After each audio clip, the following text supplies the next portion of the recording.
साथियों नमस्कार। मैं डॉक्टर मोहित शुक्ला शिक्षा संसार ऑनलाइन चैनल पर आप सभी का बहुत बहुत स्वागत करता हूं। आप लोग जानते हैं शिक्षा संसार ऑनलाइन चैनल के माध्यम से हम शिक्षा जगत से जुड़ी विभिन्न प्रतियोगी परीक्षाओं के संबंध में आपसे बातचीत करते हैं, साथ ही साथ आपका सही दिशा में मार्गदर्शन करने का कार्य भी करते हैं। साथियों, इतने कम समय में आप लोगों ने शिक्षा संसार ऑनलाइन चैनल को जो प्यार दिया है और जो विश्वास जताया है उसके लिए आप सभी का आभार, धन्यवाद। आज इस वीडियो के माध्यम से हम एक बहुप्रतीक्षित विषय पर आपसे बातचीत करेंगे।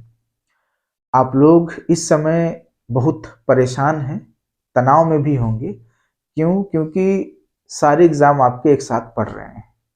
आप चाहे जीआईसी एलटी ग्रेड मेंस का एग्ज़ाम ले लें, या टीजीटी पीजीटी का एग्ज़ाम ले लें, या जीआईसी लेक्चरर का एग्ज़ाम ले लें, ये सब एग्ज़ाम 1-2 महीने के अंतराल में लगातार पढ़ रहे हैं, जिसकी वजह से कोई भी प्रतियोगी छात्र इस समय हताश है और उसके मन में ये भय बना हुआ है कि इन सारे एग्जामों में कैसे सामंजस्य बनाया जाए, कैसे समीकरण बनाया जाए। आज इस वीडियो के माध्यम से हम बहुत ही सहजता पूर्वक इसी टॉपिक पर बातचीत करेंगे और हमारा ये प्रयास रहेगा कि आपका सही दिशा में मार्गदर्शन किया जाए, जिससे आपके मन का जो भय है परीक्षाओं को लेकर वह दूर हो सके। बातचीत शुरू करने से पहले आपसे अनुरोध है कि आप चैनल को लाइक शेयर सब्सक्राइब करें। आइए बातचीत शुरू करें। साथियों, आप लोगों के द्वारा लगातार पूछा जाता है कि टीजीटी और एलटी ग्रेड मेंस या फिर जीआईसी लेक्चरर और पीजीटी इन सारी एग्जाम की तैयारी एक साथ कैसे करें।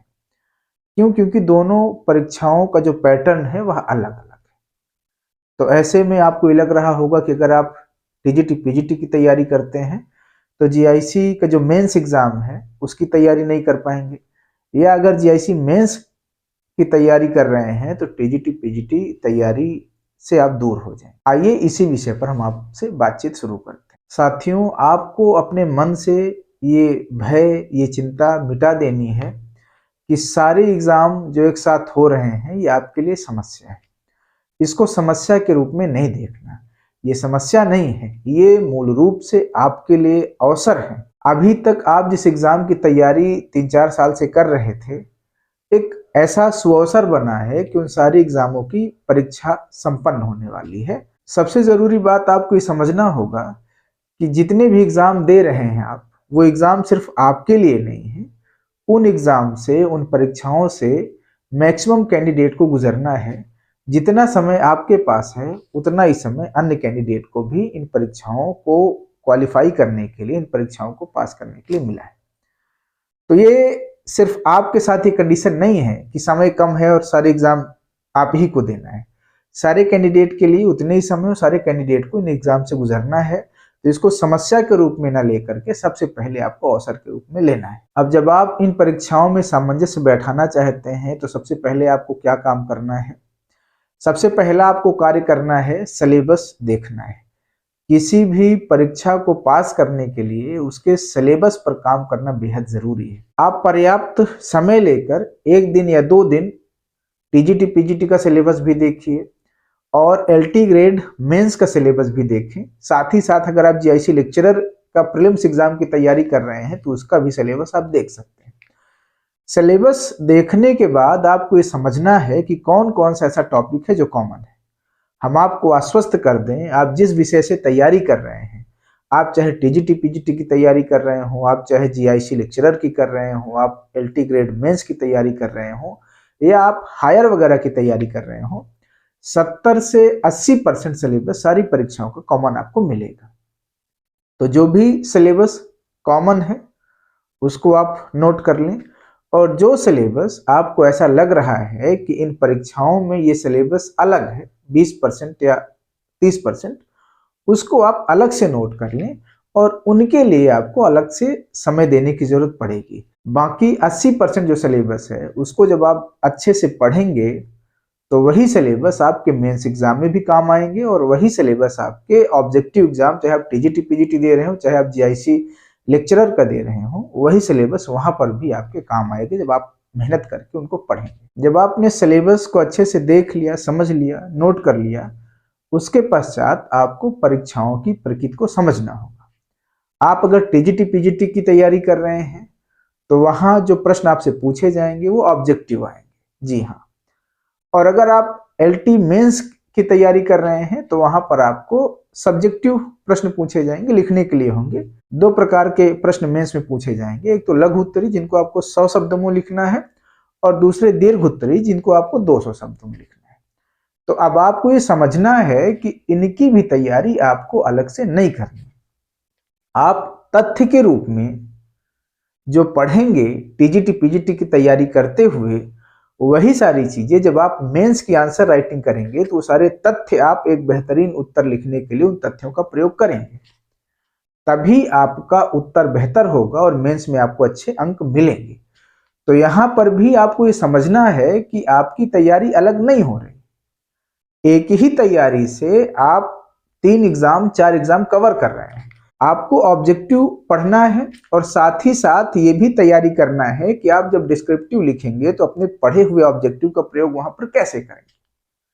सिलेबस यकीन माने 80% सिलेबस एक जैसा है, उसी सिलेबस को आपको तथ्य के रूप में पढ़ने का अभ्यास करना है और उसी सिलेबस को आपको मेंस के रूप में लिखने का अभ्यास भी करना है। आपको ये ध्यान देना है, ऑब्जेक्टिव के रूप में आप जो भी चीजें पढ़ रहे हैं वो सिर्फ TGT PGT में आपके काम नहीं आएंगे, वो LT ग्रेड मेंस एग्जाम में भी बेहतर उत्तर लिखने में काम आएंगे, GIC लेक्चरर के एग्जाम में भी आपका पढ़ा हुआ तथ्य काम आएगा। आपको करना क्या है, जो फैक्ट जो तथ्य आप पढ़ रहे हैं उसको बेहतरीन ढंग से बार बार रिवाइज करना है। साथ ही साथ जो GIC का मेंस एग्जाम होना है तो आप अपने पढ़े हुए तथ्यों को 125 शब्दों में और 200 शब्दों में कैसे व्यक्त कर पाएंगे, इसका भी अभ्यास आपको करना है उत्तर लेखन के माध्यम से। तो आप अपने मन से निकाल दें कि दोनों की तैयारी अलग अलग है, एक ही तैयारी से आपको दोनों एग्जाम मैनेज करने हैं स्मार्ट स्टडी के माध्यम से। मतलब अभी तक आप करते क्या थे, आप सिर्फ ऑब्जेक्टिव पढ़ते थे, अब आपको ऑब्जेक्टिव पढ़ने के साथ साथ सब्जेक्टिव पढ़ाई भी करनी होगी, और जब आप किसी तथ्य को सब्जेक्टिव के माध्यम से पढ़ेंगे, व्याख्यात्मक रूप में पढ़ेंगे, तो वो तथ्य आपके मन में अस्थायी रूप से बैठ जाए। आपको तैयारी एक ही करनी, कहीं भी मन में ये भाव नहीं लाना कि आपको ऑब्जेक्टिव अलग पढ़ना है और मेंस के लिए अलग पढ़ना है। सारी तैयारी सारी पढ़ाई एक ही है, आपको अपने मन में ये विचार सदैव रखना है। कुल मिलाकर मैं ये समझाना चाह रहा हूं कि आप जो भी फैक्ट पढ़ रहे हैं ऑब्जेक्टिव एग्जाम के लिए, आपको समय निकालकर उसको लिखने का भी अभ्यास करना है। बिना लेखन अभ्यास के मेंस एग्जाम में बेहतर नहीं किया जा सकता। तो आप जो भी ऑब्जेक्टिव पढ़ रहे हैं उसको लिखने का भी अभ्यास करें कि मेंस में 125 शब्दों में और 200 शब्दों में उसे आप कैसे व्यक्त कर पाएंगे। तीसरा जो सबसे महत्वपूर्ण कार्य करना है वह टाइम मैनेजमेंट का है, समय प्रबंधन का है। बिना समय प्रबंधन के आप इतने सारे एग्जाम एक साथ मैनेज नहीं कर सकते। अब जो आपका सिलेबस है उसे आप डेली, वीकली और मंथली टारगेट के रूप में निर्धारित करेंगे और ये प्रयास करेंगे कि जो आपने टारगेट निर्धारित किया है डेली के लिए, वीकली के लिए, मंथली के लिए, उसको आपको पूरा ही करना है। साथ ही साथ आपको अब अपने पढ़ाई के घंटों में वृद्धि करना होगा। आपको दिन भर में कम से कम 5-6 घंटे अपने पढ़ाई को देना होगा। अगर आप समय का बंटवारा नहीं कर पा रहे हैं तो बहुत आसान भाषा में आपको समझा दें, आप दिन में ऑब्जेक्टिव तैयारी करें और रात में आप उत्तर लेखन की तैयारी करें, सब्जेक्टिव तैयारी करें, मेंस की तैयारी करें। जो फैक्ट आपको याद करने हैं, रटने हैं TGT PGT एग्जाम के लिए या GIC लेक्चरर एग्जाम के लिए, उसे आप सुबह समय दे दें, 2-3 घंटे आप पढ़ लें और उसके पश्चात आपके पास जो समय बचे उसमें प्रैक्टिस करें। साथ ही साथ आपको बता दें कि रात में आप मेंस की तैयारी करें, आप उत्तर लेखन की तैयारी वहां पर कर सकते। तो इस तरह से अगर आप पूरे सिलेबस को बांटकर समय निर्धारित करके पढ़ाई करेंगे तो आप चाहे TGT PGT LT grade mains, GIC lecturer, ये सारे एग्जाम की आप तैयारी आसानी से कर सकते हैं और सारे एग्जाम आप कवर कर लेंगे, क्वालिफाई कर लेंगे। साथियों, एक सबसे महत्वपूर्ण बात आपको बता दें कि किसी भी परीक्षा को पास करने के लिए जितनी मेहनत की आवश्यकता है उस हद तक अगर आप मेहनत नहीं करेंगे तो आप पीछे छूट जाएंगे। तो आपको अपने स्वभाव को परिश्रमी और जिद्दी बनाना पड़ेगा। आपने जो लक्ष्य निर्धारित किया है उसको पाने के लिए अपने भीतर जुनून और जिद पैदा करनी पड़ेगी। और जब आप जुनून के साथ, जिद के साथ पढ़ेंगे तो आप समय की पाबंदी निश्चय ही भूल जाएंगे। आपको सिर्फ और सिर्फ आपका लक्ष्य दिखाई देगा। जब समय मिले तब पढ़ाई करें, जुनून के साथ, जिद के साथ पढ़ाई करें कि इस बार आपको नौकरी ले लेनी है। और इतने सारे अवसर आपके सामने उपस्थित हैं ये मानकर चलें कि कहीं ना कहीं आपका सिलेक्शन हो जाना है। लेकिन उसके लिए यही है कि धैर्य के साथ पढ़ाई करें, घबराएं नहीं। अगर आप प्रसन्नता पूर्वक पढ़ाई नहीं करेंगे, तनाव में रहकर पढ़ाई करेंगे, दिन भर आप परीक्षा के विषय में सोचेंगे, तो ध्यान रखें ये जो 4 महीने का समय है ये बहुत मुश्किल हो जाएगा आपके लिए। आप तनाव में डूबे रहेंगे, परेशान हो जाएंगे, बीमार पड़ जाएंगे। प्रसन्नता पूर्वक आपको पढ़ाई करनी है, निश्चय ही सारे एग्जाम मैनेज हो जाएंगे। अब आपका एक डाउट और क्लियर कर दें, एलटी ग्रेड एग्जाम में जो भी कैंडिडेट 80 प्रश्न किए हैं प्रीलिम्स में, बहुत संभावना है कि उनको मेंस देने के लिए मिलेगा। तो ऐसे कैंडिडेट जो 80 प्रश्नों के आसपास हैं किसी भी विषय में, उनको मेंस के लिए सोचना चाहिए। अब अगर कोई कैंडिडेट 60 प्रश्न किया है किसी भी विषय में, तो उसको ये छोड़ देना चाहिए, उसको ये समझ लेना चाहिए कि हमको मेंस नहीं मिलेगा। आगे इसके अलावा जो भी एग्जाम है एलटी के अलावा, उसको टारगेट करना शुरू करना चाहिए। अब 60 प्रश्न अगर आपके सही हैं और आप मेंस के विषय में सोच रहे हैं, आप दिमाग में बर्डन लेकर घूम रहे हैं, तो आप निश्चिंत हो जाएं कि आपको मेंस नहीं मिलेगा।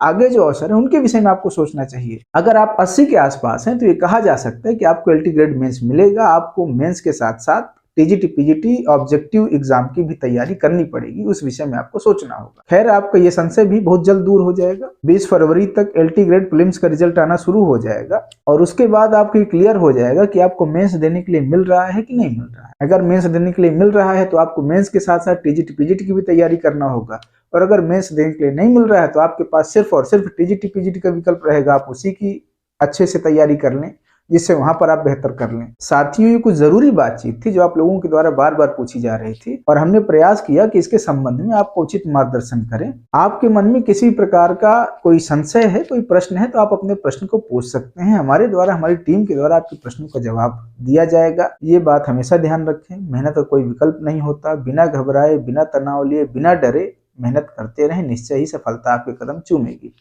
आज की वीडियो में इतनी बातचीत। शिक्षा संसार ऑनलाइन चैनल को अपना प्यार दें, लाइक शेयर सब्सक्राइब करें। धन्यवाद साथियों, नमस्कार।